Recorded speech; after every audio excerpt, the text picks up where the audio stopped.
Hello and welcome to the I Do Wedding Marketing Podcast. I'm your host, Nina Adio, a social media marketing expert specific to the wedding industry. On this show, I discuss tips to help you DIY your social media, as well as getting the confidence and income to outsource it. Thank you for allowing this episode to come through on your Bluetooth, your car radio, wherever it may be you're listening from today. Now, let's take your wedding business to the next level. Hello, guys, and welcome back to the I Do Wedding Marketing Podcast. My name is Nina, and I am ready to talk to you a bit about how I started my marketing business today. I have been getting a lot of questions from people who are looking to either freelance or start on their own with marketing, whether it be digital marketing. Maybe they do branding and design. Maybe they do social media marketing, such as myself. So I wanted to devote this episode to that journey. But if you're a wedding pro, I think you will still get some takeaways from this. So I hope that you will stay tuned and listen along.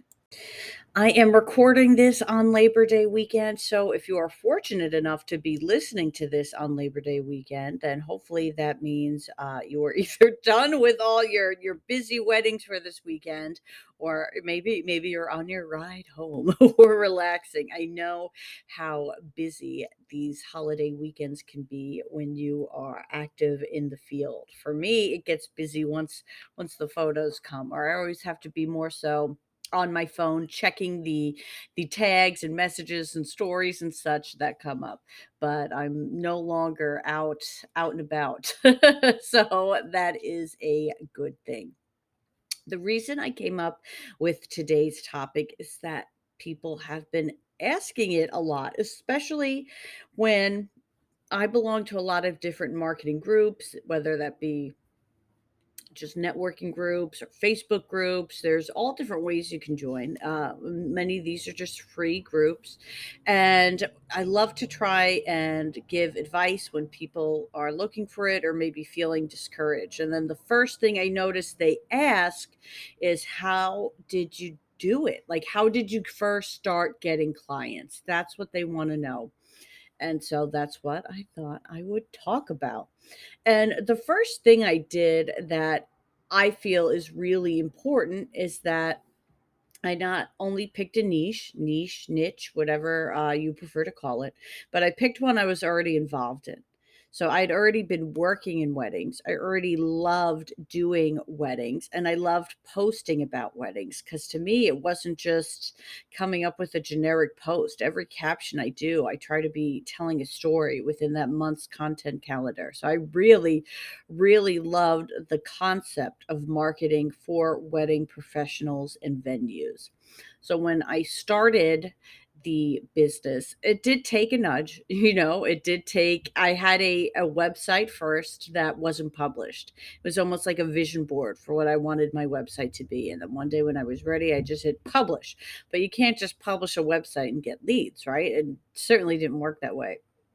I had a job at the time, so that's important. And knowing I eventually wanted to continue doing marketing, when I left the initial marketing job I had, and I did leave, um, I took another job that was in just doing admin work because I wanted a really boring job. So this way, when I came home, all of my creative resources could be towards the business. The job I ended up picking ended up being just wonderful and such a great learning experience and really helped me with so many back end things, forms, and organization. So it really worked out quite nicely. And then when I would get home, I would invest all of that energy into the business. But most of that time and building of my audience and trying to establish my credibility, I did on Instagram. So I had a website because I believe a website, personally, I believe it shows legitimacy. I did make a Pinterest and a Twitter, but most of the focus that I was putting in was on Instagram. So when I started, I was still not really showing my face or who I was. And I'm sure that's shocking because now my face is on my profile all the time. But I was building up my confidence. And I think that's an important part for some of the people who I've been interacting with who are still struggling and they don't have that confidence yet. It's okay. Build it up. It gets easier each day. Each post you post, it gets easier. Each inquiry that you talk to on the phone, it gets easier. In the beginning, I was just so green, all right, so new that if somebody booked, I wouldn't know what I was going to do from there. I was almost on the phone with them hoping they wouldn't book. But calls did come. Why? Because I knew who I was marketing to. I created a profile where I was giving social media advice to wedding pros. And I was giving that advice for free to establish that I knew what I was talking about.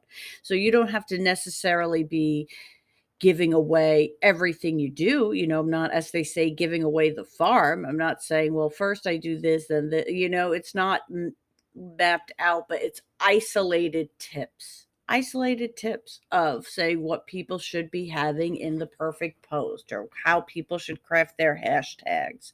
And I never worry about giving away that advice because there's room for everybody. Not everybody is going to have the time to implement everything I say. My ideal client doesn't have time. That's why they're booking me. So if somebody has the time to implement the strategies I'm posting, then they weren't going to be my client anyway. So that's kind of how I take that. But I kept posting and I kept making friends and meeting people. And I had also done wedding planning with my friend who has a wedding planning business on the side. So I was working my job. I was doing this after hours. And then some weekends I would do the wedding planning. But when I would do the wedding planning, even when I was just her assistant, I would take photos of the vendors in action and post those. Why? Because my audience was vendors, not the bride and groom. So I would be getting the great action shots of the photographers, of the officiant, of all those people and tag them for them to post. And that helped me to get friends in the industry, people following me, people reading my tips, people feeling like I knew my stuff. That was how I started to show that off then. So this was around May I started the profile. So it took a while to get traction, guys. I had a few calls where I was really learning, and then came October where an officiant that I met through my friend's wedding planning business was hosting a networking event and said, "Hey, why don't you come? No charge, so you can kind of promote your business because I'm rooting for you." And that alone, that was like a turning point for my business. And that was so huge. And that just came from nurturing an Instagram relationship, right? We were Instagram following each other. Then we met at a wedding that I was doing with my friend. And then she invited me to this event a few months after. So making those connections through the social media platform you choose, I love Instagram, was really big. And then at that event, I ran into someone who I had known previously in the industry, or rather, I knew his parents. I'd worked with his parents. And then he said, "Oh, well, it's so funny. They're looking for marketing for their business." And then, boom, that was how I got the first client. And let me tell you, though, when it comes to onboarding the first client, I was nervous and I invested in a program that was going to walk me through it. It was with, her name is Latasha James. You can find her at the Latasha James on Instagram. She's repackaged it. It's now called the Social Media Manager Toolbox. But this gave me everything I needed. It gave me how to do templates for wording inquiries, setting up your contracts, or sending out your calendar of content, things like that. And having someone who is a professional walk me through what I should be doing just helped me in overcoming my imposter syndrome. So if you are not following Latasha James, she is on YouTube if you prefer to watch your content. She is on Instagram if you prefer to scroll. She has a podcast. It's called the Freelance Friday Club, I believe. I'll just link Latasha below so you could follow her and maybe look into her programs, because having somebody walk you through and root you on in those beginning phases is just so important. And maybe I still wasn't believing in myself, but I believe Latasha knew what she was doing. So knowing that I was sending out verbiage she approved or things like that was just a huge, huge game changer for me. So I had one, but now you have to prove that's not a fluke, right? Because I love the band ABBA, and I used to watch this documentary by them all the time. And Ben, one of the members of ABBA and the songwriter, had written their first hit song, and he said, "Well, if I could write one hit song, I can write two." So I had to say to myself, "All right, if I could get one person, I can get two." And it actually came as a referral from Latasha. And since they really had that positive referral, they trusted Latasha. They then trusted that she would refer them to someone who could be trustworthy. I'm still working with that client today. Isn't that something? I mean, just incredible, incredible. But if Latasha referred me and they went to my Instagram and saw nothing, or saw that I didn't have a website, I didn't have any, proof on my Instagram or anything, that could have been more challenging. So I really think posting before you're ready is important, starting to get comfortable. Because if you just go in overnight, it's a lot. Having the several month transition of getting into my groove, building up my confidence, establishing my voice, what was my feed going to look like? It took time. So give yourself credit and give yourself the time to, don't push it. So then after that, I did get another um a month or two later, and this really came from just listening, like listening to who my friends in the business were visiting, venues they were going to. And one of them mentioned catering at an event, and she was like, yeah, they don't have any social media. So I sent them an email, cold email, other than that she mentioned they didn't have social media. And they said, yes, when can you come in? I mean, come on. That's crazy, right? But that's not the only cold email that has happened with. I have had I sent a cold Instagram message to a venue, and when they finally, it was about almost a full year later, they're like, "Oh my gosh, we just checked our request files. Do you have time for a phone call today?" And then they booked. Okay. Like it happens.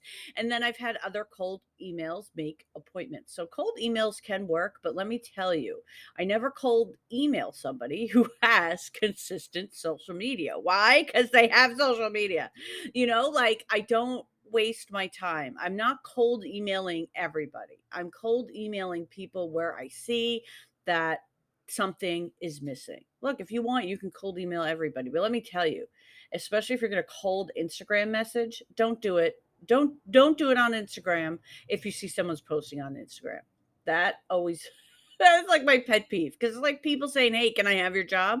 No, you can't. Like I have it. So that's why I prefer to just do it. And I feel I have better luck because I am sending these cold messages to people who need social media and aren't able to consistently be posting. If you're seeing it's inconsistent, then to me that indicates that it's not hired out. I'm trying to think if there were other ways I got clients. So I got them through referrals from Latasha. I got them from referrals from other clients. I got them from cold messages.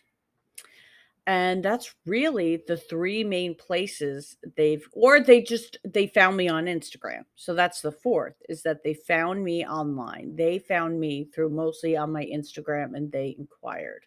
So until you have referrals who can build up, you really should, I would say, invest on the Instagram and on getting comfortable sending some cold messages. It can work. Sometimes I'll just message on Instagram responding to something, or I will just say, hey, I compliment them. I love your venue. Your venue is so cool and rustic, and that's so popular right now. If you ever need help with your social media, I'm happy to have a chat.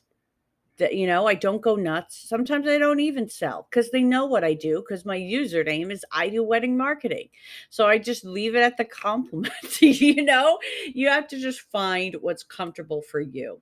Now, they are sites like Fiverr and Upwork where you can do your freelancing through there. I have never done that, so I can't really give too much of opinion on it or a success one way or the other, but there is someone who I'm trying to see if I can find her profile real quick because I'm filming this live and didn't think of it. Um, I believe her name is Sylvia. Where is Sylvia? Hold on, guys.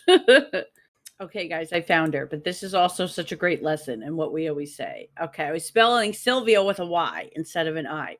And so instead, I put in the search Upwork and she came up. Why? Because she put in her name Sylvia dash Upwork and social tips. So that is why we always tell you to put what you do in your name slot as well. So it worked here with Sylvia. Her account is the Sylvia Pinho. And Sylvia is spelled Silvia.